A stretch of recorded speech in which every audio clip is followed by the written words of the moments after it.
Bismillahirrahmanirrahim. Assalamualaikum warahmatullahi wabarakatuh. Waalaikumsalam warahmatullahi wabarakatuh. Innal hamdalillah, sholatan wa salaman ala Rasulillah Muhammad bin Abdillah wa ala alihi wa sahbihi wa man wala. Asyhadu an la ilaha illallah wahdahu la syarika lah wa asyhadu anna Muhammadan abduhu wa rasuluhu la nabiyya wa la rasula ba'da. Allahumma shalli wa sallim ala sayyidina Muhammadin wa ala alihi wa sahbihi ajma'in. Rabbi shrah li sadri wa yassir li amri wahlul 'uqdatam min lisani yafqahu qawli. Amma ba'd. Bapak-bapak jamaah salat subuh Masjid Al-Madrin yang dirahmati Allah, tentu pada subuh ini kita patut mengucapkan syukur kepada Allah Subhanahu wa taala karena berbagai macam anugerah dan kenikmatan Allah limpahkan kepada kita. Anugerah iman dan Islam terus dan kesehatan, di mana kalau tanpa rahmat, anugerah dan nikmatnya mungkin kita sedang nyenyak tidur. Ini patut betul-betul kita syukur. Karena itu tidak sedikit orang yang sehat, tetapi karena tidak dapat rahmat dan juga hidayah dari Allah, tidak tergerak hati dan kakinya serta matanya untuk bangun kemudian berjalan menuju masjidnya Allah Subhanahu wa taala. Karenanya para ulama sering menyampaikan bangun tidur kita selalu diajarkan selain doa alhamdulillah ahyana ba'da ma tanawwalain. Ada lagi bacaan yang utama yang sering para sahabat, para aulia panjatkan ketika terbangun dari tidur, la ilaha illallah wahdahu la syarikalah lahul mulku wa lahul hamdu wa yuhyi wa yumiit wa ilaihi. Karena itulah bersyukurnya kita, alhamdulillah, dipergunakan untuk bersama-sama meningkatkan iman dan takwa kita. Salah satu caranya adalah dengan sholat subuh berjamaah dan juga tahajud. Semoga rahmat, hidayah dan karunia serta nikmat yang Allah limpahkan kepada kita hari ini menjadi amal ibadah, dan seterusnya Allah tetap sudah limpahkan rahmat dan hidayah juga kepada kita dan keluarga kita untuk juga bisa tetap kita pergunakan sebaik-baiknya untuk ibadah kepada Allah Subhanahu wa taala. Salawat dan salam semoga tetap dilimpahkan kepada habiban kita Nabi Muhammad Rasulullah sallallahu alaihi wasallam, dan keluarganya, sahabatnya, dan kepada seluruh umatnya yang insyaallah termasuk kita di dalamnya. Bapak hadirin jamaah subuh yang dirahmati Allah, kemarin kita sudah sedikit membahas kaitan dengan posisi Al-Quran. Kenapa selaku umat muslim kita wajib hukumnya bisa membaca Quran, atau penting apa sih kita bisa memahami dan memaknai Quran? Karena ternyata selaku umat muslim Allah telah menjadikan kita sebagai ahli waris yang akan menerima warisan Al-Quran. Sudah dijelaskan kemarin ada 3 golongan ahli waris yang menerima Al-Quran itu sendiri. Nah, ditegaskan pula di dalam salah satu hadis Rasulullah SAW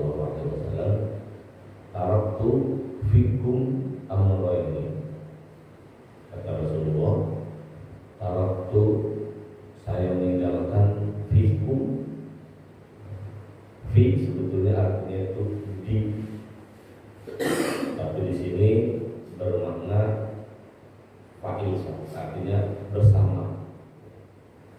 Taraktu fikum, saya tinggalkan untuk kamu semua.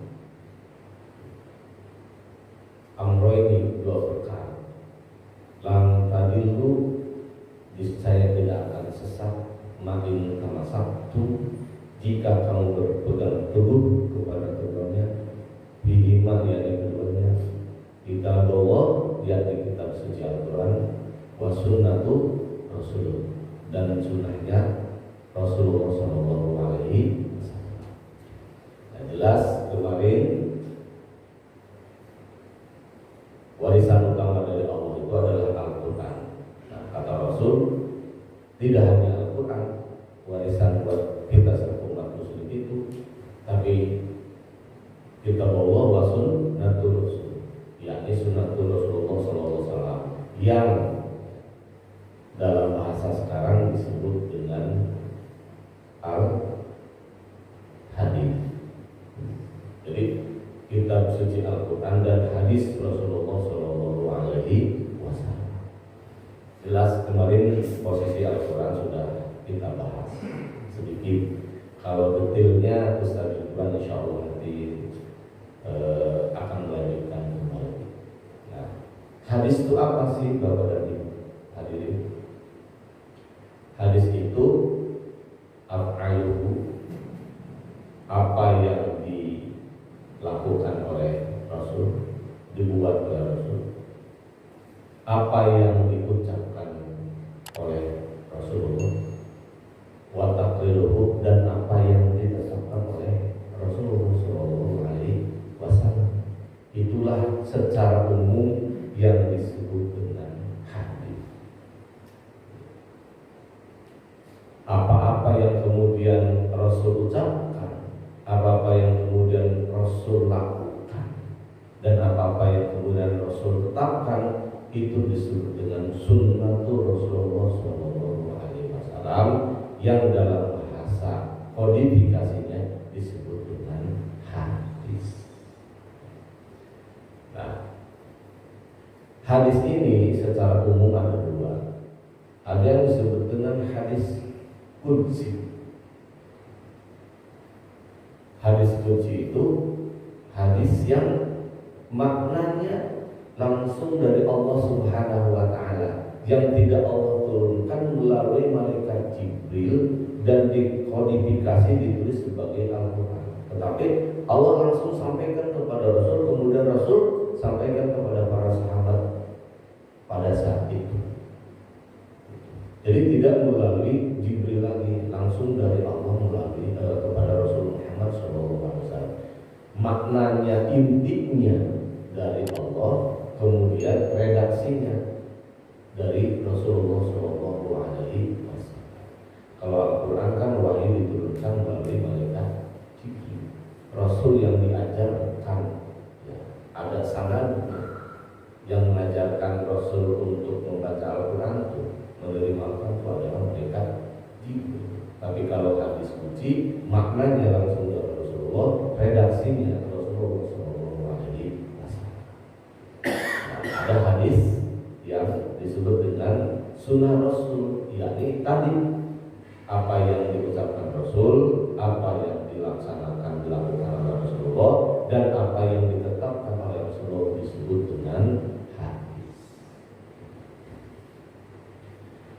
Bapak hadirin yang dirahmati Allah, karena para sahabat yang mengikuti Rasul tidak setiap waktu, tidak setiap detik, tidak setiap menit, ya, jam, hari, dan sebagainya, maka para ulama pasca Rasulullah SAW, generasi pertama yang disebut dengan para sahabat, kemudian pasca para sahabat generasi kedua yang disebut dengan para tabi'in, membukukan hadis, mengkodifikasikan hadis, menerima riwayatnya kadang berbeda-beda. Kenapa? Karena hadis ditulis itu tidak pada saat masa 4 khalifah Abu Bakar, Umar, Utsman dan Ali bin Abi Thalib. Karena itu para ulama ahli hadis yang mengkodifikasikan atau menulis hadis pada saat generasi kedua itu benar-benar menyeleksi kebenaran, apakah itu memang ucapannya Rasulullah, apakah itu memang perilakunya Rasulullah, apakah itu memang ketetapannya Rasulullah. Maka disebut ada ilmu tahrif hadis, yakni menyeleksi hadis-hadis mana sih yang memang benar-benar itu merupakan datangnya dari Rasulullah SAW. Ini juga berawal dari keprihatinan banyak umat muslim pada saat itu, terutama yang ingin dikenal, ingin masyhur gitu ya, itu mengatakan seolah-olah itu adalah ucapannya Rasul, seolah-olah itu adalah ketetapannya Rasul. Karena itu para ulama membagi hadis itu kepada 4. Kalau dilihat dari sisi rentetan sanad, sanad itu artinya orang yang menyambungkan ucapan itu sampai Rasul. Pertama adalah hadis marfu. Marfu ini hadis yang memang sambungan sanadnya itu, riwayatnya itu sampai kepada Rasulullah. Memang benar-benar itu disampaikan langsung oleh Rasulullah SAW. Itu marfu. Apakah ada yang sanadnya tidak sampai Rasulullah? Yang kedua yang disebutkan mauquf, yakni saat hadis yang sanadnya itu hanya sampai kepada para sahabat. Artinya sahabat meriwayatkan, misalnya dari Abu Hurairah radhiyallahu anhu qala Abu Bakar As-Siddiq. Jadi Abu Bakar As-Siddiq bicara bahwa saya melihat Rasul begini. Jadi bukan ucapan langsungnya dari Rasulullah, tapi menyaksikan dan melihat, kemudian diriwayatkan, disampaikan. Riwayat itu artinya disampaikan. Nah, yang kedua mauquf itu yang sanadnya itu artinya riwayatnya itu hanya sampai kepada para sahabat. Nah, yang ketiga maqtu, hadis yang sanadnya itu hanya sampai kepada tabi'in. Itu ketika dilacak, oh nggak ada tuh sahabat-sahabat yang lain, oh nggak ada tuh sahabat nggak pernah ngomong gitu tuh. Oh, Rasul juga apalagi tidak pernah bicara seperti itu. Disebut dengan hadis mauquf. Dan yang waktu yang keempat adalah hadis maudhu, yakni hadis palsu. Hadis palsu yang memang sengaja dibuat oleh umat pada saat itu. Salah satu umat yang paling terkenal dan banyak membuat hadis disebut dengan Musailamah. Makanya Musailamah itu dijuluki Al-Kadzdzab, yakni tukang bohong. Musailamah Al-Kadzdzab. Baik Bapak hadirin, saat ini saya tidak bermaksud kuliah ilmu hadis ya, karena itu pasti akan panjang. Itu ada hadis mutawatir, ada hadis ahad, ada hadis sahih, ada hadis hasan, ada hadis dhaif. Banyaklah kajiannya macam-macam. Tapi yang ingin saya tekankan pada saat ini adalah bahwa maksud hadis Rasul taraktu fikum amroini lan tadillu ma in tamaksum ma in tamasaktum bima kitabullah wa sunnatul rasul, itu adalah pesan kepada kita, yakni jika kita ingin menjadi manusia yang utama, yang sempurna, amalkanlah, laksanakanlah ibadah yang pokok ya, yang tertera di dalam Al-Quran yang disebut dengan rukun Islam: syahadat, sholat, zakat, puasa, haji.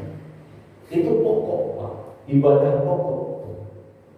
Nah, ada ibadah yang kedua, ibadah tambahan. Yang tambahan ini menyertai pokoknya, ngebungkus supaya menjadi indah, supaya menjadi bagus, bla bla bla gitu ya.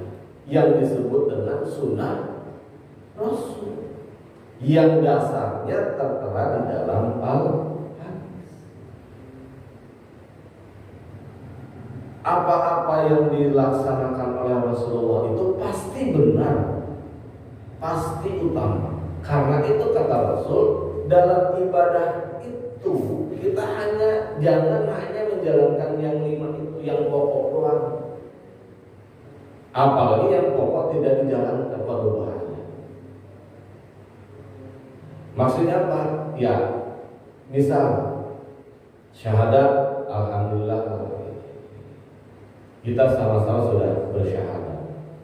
Nah, idealnya Pak, kalau kita punya anak ya menginjak dewasa, kalau laki-laki itu boleh di awal setelah hitam, ya, setelah sunat, kalau dia sudah bisa paham. Kan ada juga bayi yang hitam bayi ya, tapi umumnya batasnya adalah balik itu dewasa.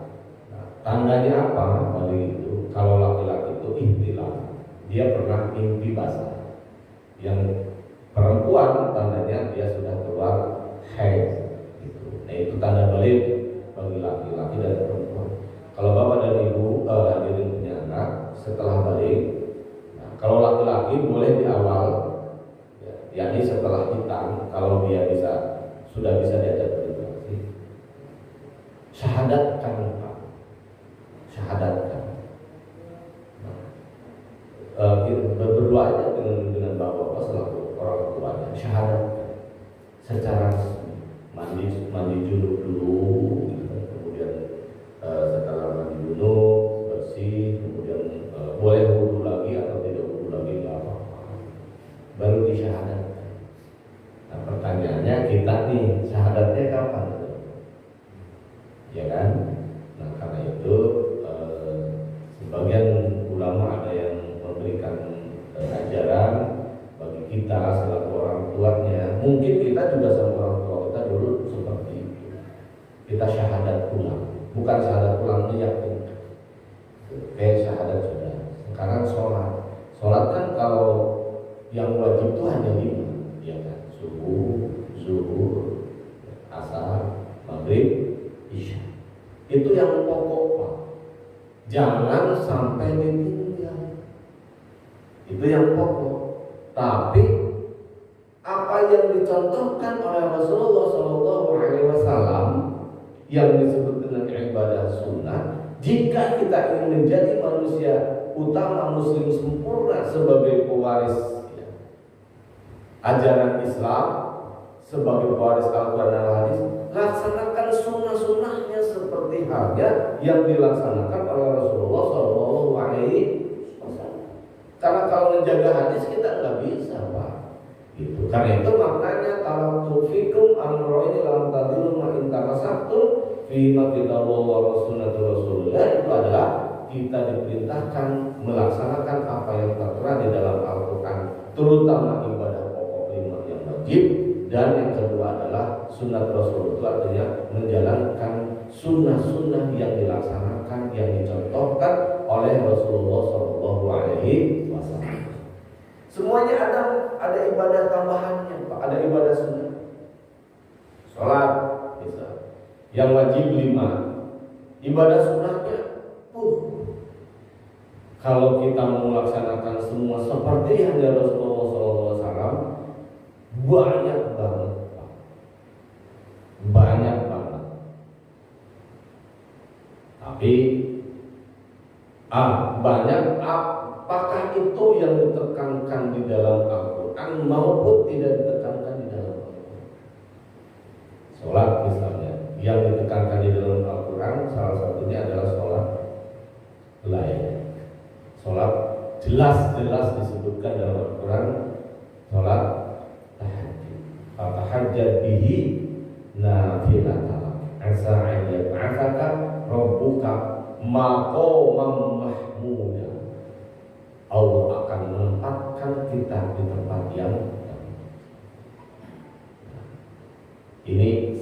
sharing yang banyak. Mudah-mudahan kita diberikan kekuatan oleh Allah, rahmat dan hidayah untuk bisa menjalankan. Apa nih sholat sunnah yang harus sehari-hari kita laksanakan?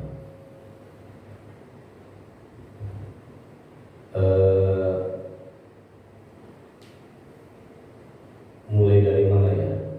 Oke, mulai dari sholat zuhur, ya kan? Sholat zuhur. Yang sunnah adalah yang pertama qobliyah zuhur 4 rakaat. Yang kedua ba'diyah zuhur 4 rakaat. Asar qobliyah asar 2 rakaat. Kalau asar tidak ada ba'diyah, tidak ada ba'diyah. Yang ada adalah qobliyah asar. Maghrib boleh, qobliyah boleh tidak makan. Kalau bapak mau nggak apa-apa, tidak diharamkan. Ba'diyah maghrib. Kemudian bapak tambahkan tuh sholat sunnah awwabin 2 rakaat. Sholat sunnah awwabin 2 rakaat. Ini amalan Rasul. Bahkan dalam hadis, barang siapa yang menjalankan sholat sunnah awwabin, pahalanya sama dengan menjalankan ibadah umum. Terus isya, qobliyah isya, bisa 2 rakaat, bisa 4 rakaat, boleh. Kalau harus ada waktu 4 rakaat. Lalu kemudian ba'diyah isya, sama, bisa 2, bisa 4. Nah, kalau bapak punya kebiasaan bangun malam, witirnya nanti aja, ya kan? Witirnya nanti. Tapi kalau khawatir kita tidak bangun malam, tambahkan dengan witir minimal 1 rakaat. Tapi ya jangan 1 rakaat lah, masa baru terus sujud salam. Sayang waktunya, sayang gerakannya. 3 rakaat. Afdolnya dalam 1 salam, witir 3 rakaat. Pertanyaan, bagaimana kalau kita sudah witir, kemudian kita bangun sholat malam, witir lagi? Boleh? Boleh. Ulama menekankan seperti itu karena witir itu adalah tanda akhir dari ibadah atau sholat malam. Jadi kalau misalnya kita bangun, kita sudah witir nih, kita bangun, kita bangun, diakhiri witir lagi nggak masalah. Atau bapak yakin saya mau usah witir lagi, nggak apa-apa. Riwayatnya dua-duanya ada. Mana yang menurut bapak yakin itu kebenaran, laksanakan, nggak usah berdebat, gitu ya. Itu ibadah sunnah. Nah, terbangun apa tidur, selesai ya ibadah itu selesai, tidur. Nah, kalau bapak punya luang waktu sebelum tidur ya jam 9 atau biasa kalau mau tidur biasa jam 10 ya setengah 10 wudu, ya kan, ambil wudu. Setelah wudu laksanakan sholat sunnah wudu 2 rakaat.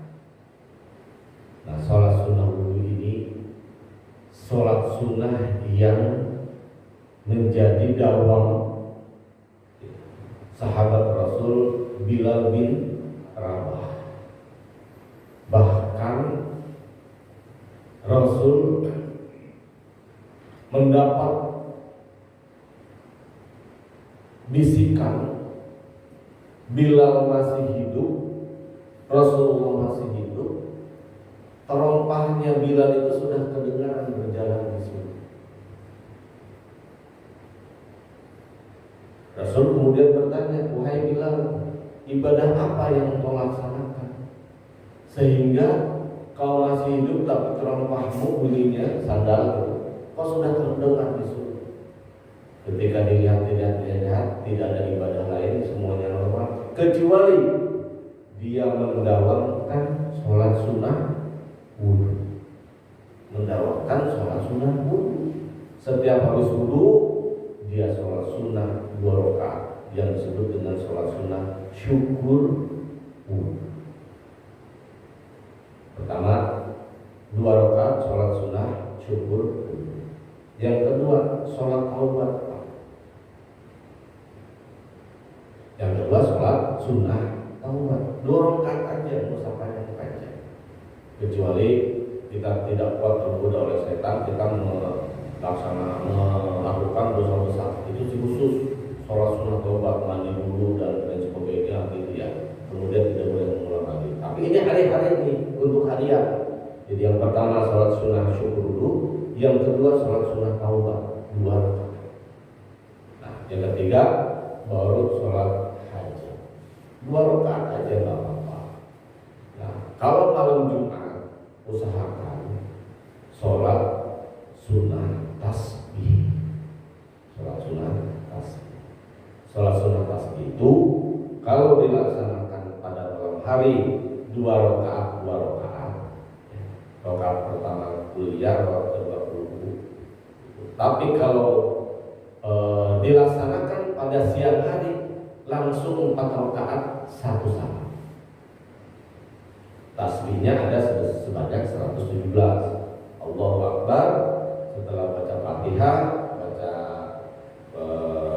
surat Al-Kafirun, Bapak baca Subhanallah walhamdulillah wala ilaha illallah wallahu akbar sebanyak 15 kali. Hanya setelah bacaan surat 15 kan kesalahannya cukup 10 kali. Allah walau dhalin amin untuk melihat subhanallah alhamdulillah wala ilaha illallah akbar 15 kali. Selesai 15 kali, cara ngitungnya gimana? Gini aja Pak, kan aja. Subhanallah alhamdulillah wala ilaha illallah akbar gini atau gini isyarat tangannya. Setelah 15 kali baru ruku. Subhana rabbiyal azim wa bihamdihi, selesai 3 kali, baca lagi tasbih 10 kali. Subhanallah alhamdulillah wala ilaha illallah akbar. Kemudian selesai baru tasyahud, setelah ruku baru berdiri lagi. Setelah itu bacaan biasa, baru baca tasbih lagi. Jadi setiap gerakan setelah membaca bacaan yang biasa, sholat biasa, ya diikuti dengan tasbih. Setelah baca surat tadi 15, setelah gerakan yang lain 10 kali, 2 rakaat. Jika dilaksanakan pada malam hari, jika dilaksanakan siang hari 4 rakaat 1 salam. Nah, afdolnya malam, karena kalau siang 4 rakaat saya juga kadang suka lupa. Jadi lebih enak malam. Itu khusus untuk amalan malam juga. Kata Rasul, sholat tasbih adalah sholatku dan sholat orang-orang yang mencintaiku dan Allah. Kalau Bapak hadirin baca riwayat para wali Allah, tidak pernah yang namanya wali Allah untuk meninggalkan sholat sunnah tasbih. Karena itu kata Rasul, jika kita tidak bisa seminggu sekali, laksanakan sebulan sekali. Tidak bisa juga minimal 1 kali dalam seumur hidup. Sholat sunnah itu saking pentingnya. Bahkan dalam beberapa riwayat disebutkan membuka ilmu, membuka keutamaan batinnya yang dilaksanakan oleh aulia-aulia Allah itu adalah dengan melaksanakan sholat sunnah tasbih. Karena itu ulama mengatakan sholat sunnah tasbih itu adalah sholat kunci keutamaan kemuliaan umat muslim.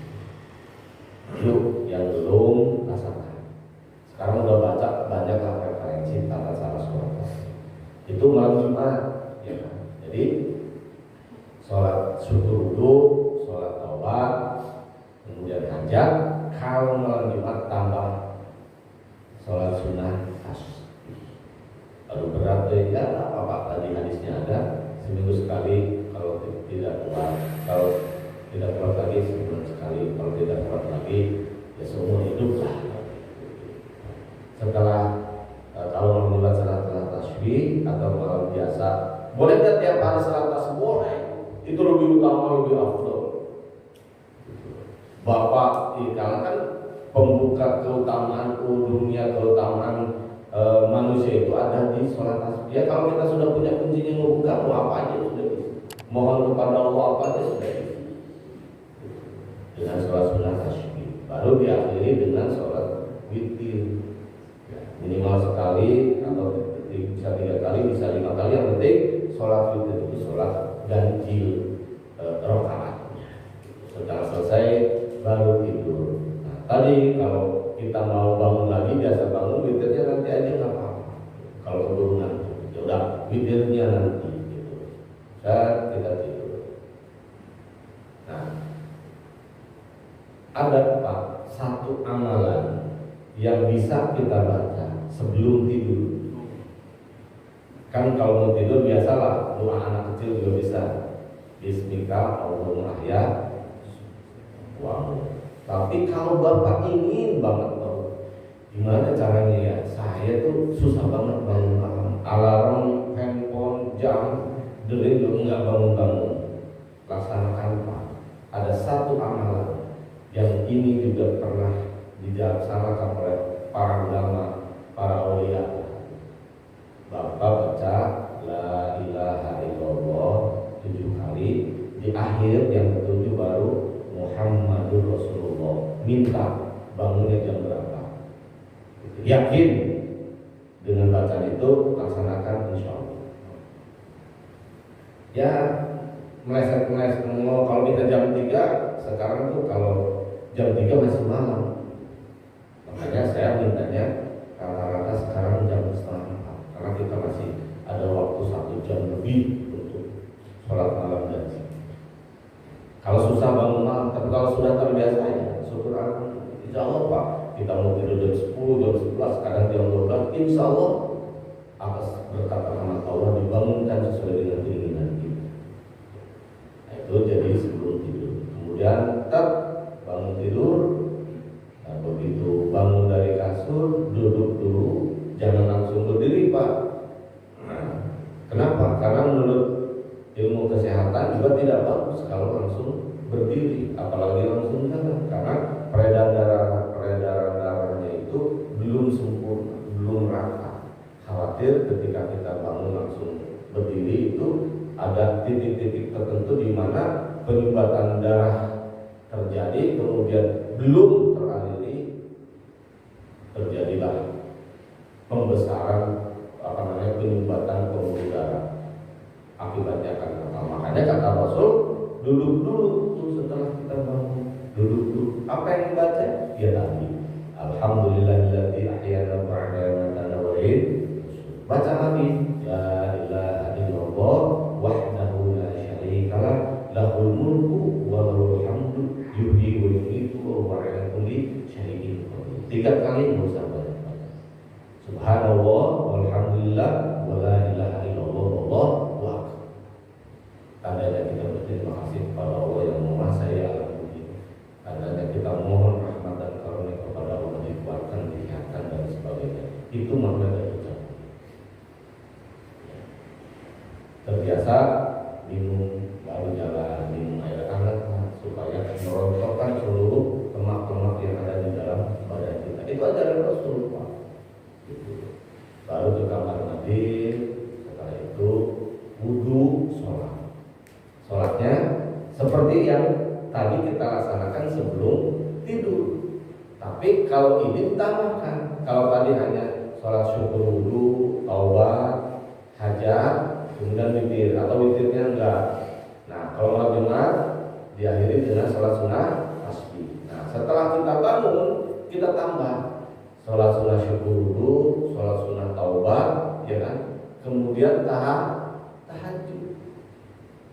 Mau 2 rakaat boleh, 4 rakaat, 6 rakaat, 8 rakaat, 12 rakaat lebih afdol. Setelah tahajud baru hajat, mau 2 rakaat, 4 rakaat boleh, baru diakhiri dengan witir.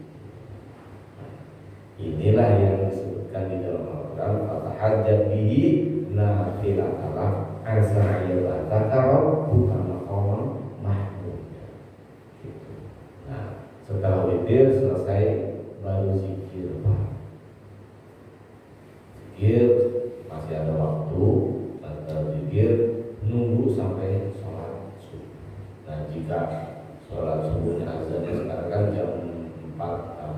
45 ya. Sisakan aja 45 menit. Ya, zikir apa yang Bapak biasa zikir. Kalau misalnya bingung mau zikir apa, baca Al-Quran, baca Al-Quran itu juga utama. Tapi sisihkan 5 menit untuk kita membaca istighfar atau sayyidul istighfar. Setelah itu masuk sholat subuh, azan subuh, baru kita melaksanakan sholat sunnah qabliyah sunnah 2 rakaat dengan baca pertama ada Al-Baqarah, yang kedua Al-Muharram. Sebanyaklah bapak-bapak juga baca. Dengar keutamaan sholat sunnah qabliyah subuh. Baru setelah itu sholat subuh. Nah, setelah sholat subuh sekitar jam 6 kita sholat sunnah subuh isya 2 rakaat. Nah, setelah itu tunggu setengah 7 atau jam 7. Kalau kita batal, wudhu lagi. Kalau belum batal, afdolnya wudhu lagi. Wudhu lagi. Kalau setelah wudhu atau saya nggak wudhu, nggak apa-apa gitu. Saya nggak usah wudhu. Baru sholat seperti tadi malam sebelum tidur atau bangun. Tapi tambahannya beda. Sholat sunnah syukur dulu, sholat taubat, sholat hajat, sholat duha. Nah, 3. Jadi sholat sunnah syukur dulu, sholat taubat, sholat duha, dan sholat hajat. Jadi ada 4. Itu sholat ibadah di pagi hari. Ini 24 jam Pak ya, 24 jam. Bapak rasakan nih, terus lama-lama. Urusan dunia selesai Pak. Apalagi urusan akhirat kita sudah sempurna di mata Allah, di mata Rasul. Menjalankan yang pokok iya, yang sunnah juga tadi yang ditekankan oleh Rasul juga iya. Itu baru sholat loh Pak. Jadi yang pokoknya 5 tadi, yang tambahan ini yang kita bicarakan tadi. Ya. Sebelum zuhur, setelah zuhur, sebelum asar, sebelum maghrib, setelah maghrib, sebelum isya, setelah isya, sebelum tidur, bangun tidur, sebelum subuh, kemudian pagi, isra, sama ibadahnya. Nah, kalau Bapak mau tambah bisa kan? Sholat apa? Sholat birrul walidain sehari sekali. Sisipkan aja di mana. Mau malam boleh. Setelah syukur dulu, taubat, birrul walidain, hajat, asyik. Itu bisa. Nah, ini yang pokok. Jangan kalau mau utama nih Pak, jangan sampai ditinggal rangkaian ibadah sunnah yang tadi. Insya Allah urusan dunia masa depan tidak selesai deh. Allah jamin, Rasul jamin. Apalagi di akhirat, insya Allah meskipun belum yakin, tapi berkat kecintaan kita kepada Allah, menjalankan ajarannya dan kepada Rasul menjalankan ajarannya, insya Allah kita itu menjadi orang yang dicintai Allah dan dicintai oleh Rasul. Itu baru sholat. Yang kedua zakat. Zakat yang pokok, zakat fitrah. Nah, selain zakat yang dibiasakan Rasul, yang diajarkan oleh Rasul, zakat tambahan macam-macam yang disebut dengan zakat emas. Kemudian yang paling banyak dan lebar ruangnya adalah infak dan sedekah. Nah, yang kedua zakat. Selain ditekankan yang pokok di dalam Al-Quran, juga infak atau sedekah juga ditekankan oleh Allah Subhanahu wa Ta'ala di dalam Al-Quran. Tapi yang menjadi pokok atau yang menjadi wajib itu hanya zakat fitrah. Hanya zakat fitrah. Nah, ada ibadah yang setara sama dengan zakat fitrah, yang mengeluarkan harta, yang disebut dengan infak atau sedekah. Pahalanya luar biasa, balasannya luar biasa yang disampaikan oleh Allah di dalam Al-Quran. Matalul ladzina yunfiquna amwalahum fi sabilillah kamathali habatin anbatat sab'a sanabila fi kulli dzurratin mi'atu habbah wallahu yudhi'u liman yasha wallahu wasi'un alim. Matalun perumpamaan alladzina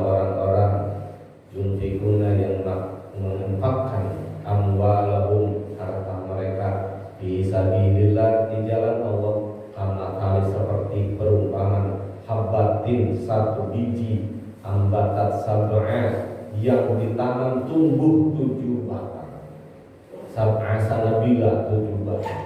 Fi kulli sumbulatin, setiap batangnya mi'atu habbah, Allah akan lipatkan 100 kali. Jadi biji ditanam, biji kacang, kemudian tumbuh 7 batang. Dari 7 batang itu akan muncullah ranting-ranting sebanyak 100. Berarti dari 1 biji dapat 100, berarti dari 1 biji menjadi 700. Fikuli sumbatin mi'atu habbah. Setiap cabang itu memiliki ranting 100. Jadi 7 cabang kali 10 jadi 700. Dari 1 peluang.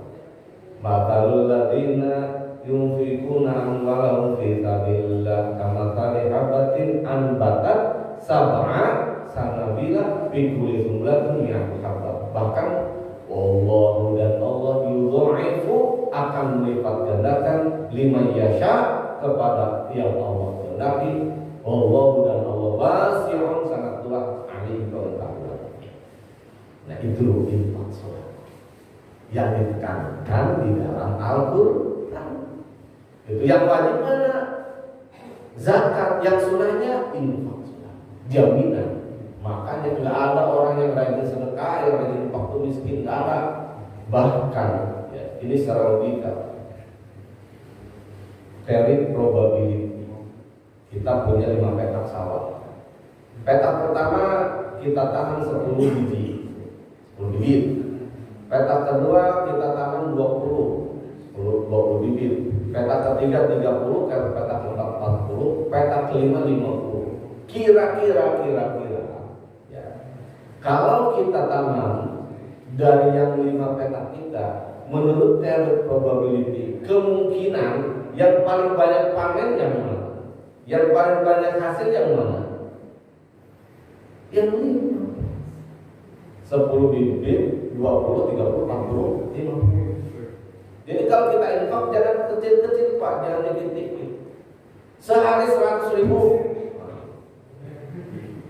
sehari 50.000. Pada subuh nih Pak, pada subuh nih ya, ajarannya Rasul, ajaran para orang-orang soleh, yang paling utama adalah infak. Bapak mau apa? 100.000 infakkan. Ya Allah, aku mohon berkah dari infak subuh ini. Saya mau ini sebutin. Lah mulai sehari 50.000 pada subuh pagi, atau sehari 1.000 aja. Ya mau. Kalau sehari 1.000 berarti Bapak sama aja dengan petaknya nanam 1.000. Ya enggak? Ini 1.000 yang A, 2.000, 3.000, 4.000, 5.000. Kira-kira datangnya rezeki lagi dari Allah itu yang mana? Apakah yang 1.000 atau yang 5.000? Nah ini umumnya kita nggak yakin dengan Quran. Jangan pelit Pak, harta nggak dibawa mati. Hakikatnya yang akan menolong kita, yang akan abadi itu bukan harta yang kita taruh di bank, bukan yang kita belanjakan beli ini itu bukan. Yang hakikatnya yang abadi dan sebagai penarik rezeki yang Allah akan berikan kembali balasannya adalah yang kita infakkan. Karena itu Allah nggak akan bohong Pak,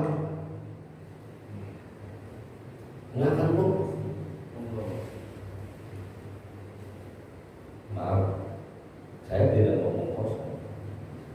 Insya Allah ini sudah menjadi kebiasaan. Hadis ini. Jadi kalau kita ingin rezeki banyak, jangan pelit, jangan transaksi dengan Allah, jual beli dengan Allah. Kalau beli doa, kontrol. Jual belinya transaksi dengan Allah, nggak akan dibohongin. Dengan teman mah kadang ya mau bilang invest, ya hasil nggak ada, modal nggak ada. Kadang itu dengan Allah enggak, ya dengan Allah enggak. Paling tidak biasakan istiqomahnya. Yang utama itu istiqomahnya. Saya mampunya baru 5.000, nggak apa-apa 5.000, tiap hari sholat subuh cereni sambil didoain. Kalau tidak bisa ke masjid, kan sekarang sudah ada Pak kotak atau bentuknya bulat, ya kan? Kotak amal atau kotak jariah, tempelkan, taruh di rumah, cemplungin sambil doain. Setelah banyak, gitu kan, bapak mau distribusikan kemana? Asal jangan dimakan lagi. Setelah penuh, didistribusikan kemana? Saya kasih ke masjid al-Muhajirin, kasihkan. Saya mau kasih anak yatim, kasih. Nah, itu ibadah yang menyertainya. Yang kedua, yang pokoknya adalah zakat. Yang keduanya ada zakat mal. Zakat mal macam-macam. Ya, sekarang tuh ada zakat profesi. Nanti bisa dijelaskan. Tapi yang ditekankan oleh Allah Subhanahu Wa Taala adalah infak dan sedekah. Balasannya jelas, 1 dibalas 700. Siapa yang nggak ngiri? Kalau sekarang ibarat kita invest, nggak ada Pak tuh yang dikasih bagi hasil sampai 700 tuh kan nggak ada. Paling banter juga 30%, 40%. Kalau konsep syariah murabahah, marginnya paling juga 30%, 40%. Atau mudharabah, kita ngasih modal keuntungan 40-60 ya, saya pemodal 40, kamu sebagai yang mengoperate segala macamnya 60. Jangan pernah ada yang 700, Allah mah 700 lipat ganda. Itu ibadah yang sunnah, ibadah yang karena selain yang sholat, zakat, puasa, haji, ya. Nah ada lagi tuh sunnah-sunnahnya yang utama-utamanya. Sekarang hari ini buat dulu deh, gitu ya, karena mengingat waktu. Ini udah ada waktu. Baik, Bapak hadirin yang dirahmati Allah. Apa yang tadi saya sampaikan semoga juga menjadi sesuatu yang Allah limpahkan kebiasaan ini kepada saya dan juga kepada Bapak hadirin jamaah yang dirahmati Allah. Insya Allah Bismillah, niat karena Allah kita akan menjalankan baik yang pokok maupun yang sunnah. Ada pengambil.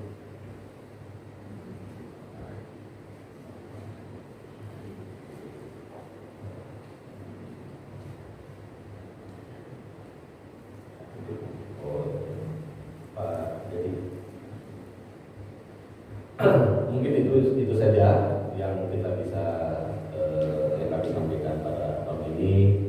Insya Allah nanti saya niatkan berbagi ilmu, berbagi pengalaman dengan jamaah, tapi mohon bukan saya ngajarin, bukan ini saya sekedar sharing, sekedar tukar pendapat, tukar informasi gitu.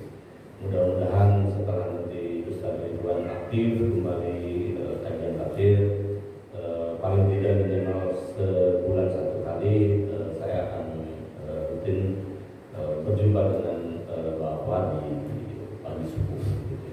Mudah-mudahan niat baik ini dicatat oleh Allah Subhanahu Wa Taala dan Allah memberikan kekuatan iman Islam dan kesehatan lahir dan batin sehingga